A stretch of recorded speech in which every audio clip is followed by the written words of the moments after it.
ঠিক আছে।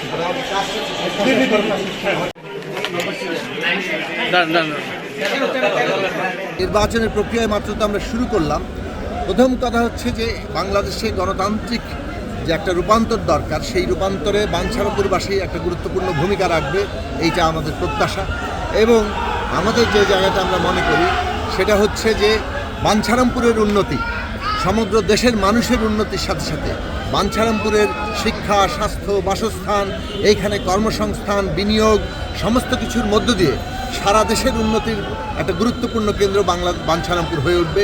এবং আমাদের প্রতিটি বাঞ্ছারামপুরের যোদ্ধা এইখানে ফ্যাসিবাদ বিরোধী বিএনপি, গণসংহতি আন্দোলন সহ রাজনৈতিক দলগুলো যারা ভূমিকা নিয়েছেন, প্রত্যেকেই এখানে আমরা বলবো যে তারা যাতে তাদের স্বপ্নের বাংলাদেশ পায়, যারা অত্যাচারিত হয়েছেন তারা যাতে তাদের এই লড়াইয়ের প্রেরণা নিয়ে সমস্ত বাঞ্ছারামপুরকে ঐক্যবদ্ধ করতে পারেন এবং সব ধরনের অন্যায়ের অবসান ঘটে।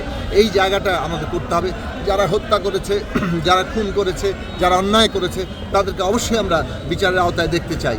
এবং আমরা অবশ্যই বলবো বাংলাদেশে একটা উন্নত বাংলাদেশ করার জন্য দেশের প্রতিটি মানুষ যাতে তাদের জীবনের যে ন্যূনতম চাহিদাগুলো, সম্মানজনকভাবে বাঁচার জন্য যে চাহিদাগুলো, আমরা জানি দেশের সংখ্যাগরিষ্ঠ মানুষ শ্রমিক, কৃষক, খেটে খাওয়া মানুষ, তাদের হাতে কিভাবে আমরা কর্মসংস্থান পৌঁছাবো, তাদের হাতে কিভাবে আমরা প্রয়োজনীয় জিনিস পৌঁছাবো, যে সামাজিক সেবামূলক সুবিধাগুলো আছে এইগুলো যাতে সাধারণ মানুষের কাছে পৌঁছায় এবং সাধারণ মানুষের ক্রয় ক্ষমতা বাড়ে, সেইটা আমাদের একটা গুরুত্বপূর্ণ লক্ষ্য। এবং আমরা মনে করি যে বাংলাদেশের সকল পরিচয়ের মানুষ, সে ধর্ম, বর্ণ, জাতি, লিঙ্গীয় যে পরিচয় হোক না কেন, তাদের যে অধিকার এবং মর্যাদা সেইটা যাতে আমাদের এখানে প্রতিষ্ঠিত হয়, সেই চেষ্টা আমরা করব। এবং আমরা সকল বাঞ্ছারামপুরবাসীকে তাদের জীবনের একটা গুণগত পরিবর্তনের জন্য, আপনি জানেন যে বাঞ্ছারামপুরের অনেকগুলো প্রশ্ন আছে। এইখানে আমাদের মেঘনার ব্রিজের প্রশ্ন আছে। এইখানে আমরা দেখেছি যে কিভাবে পুরো নদীর এলাকা জুড়ে আমরা দেখেছি যে কিভাবে একটা বিরাট নদীর পাড় আছে, যেটাকে আমরা একটা বড় আকারে এইখানে একটা পরিবর্তন ঘটাতে পারি।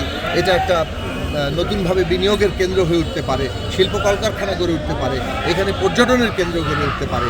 এবং আমাদের দেশের বাঞ্ছারামপুরের বিরাট অংশের মানুষরা বিদেশে থাকে, তারা দেশে টাকা পাঠান, তারা এইসব ক্ষেত্রে বিনিয়োগ করতে পারেন। আমাদের তরুণরা বিশেষভাবে যারা এই অভ্যুত্থানে বিরাট অংশগ্রহণকারী, তাদের জন্য শিক্ষা, কর্মসংস্থান, খেলাধুলা সমস্ত কিছু যাতে এমন একটা পরিবেশ সৃষ্টি হয় যাতে বাঞ্ছারামপুরের তরুণরা একটা নতুন জীবনের স্বপ্ন দেখতে পারেন।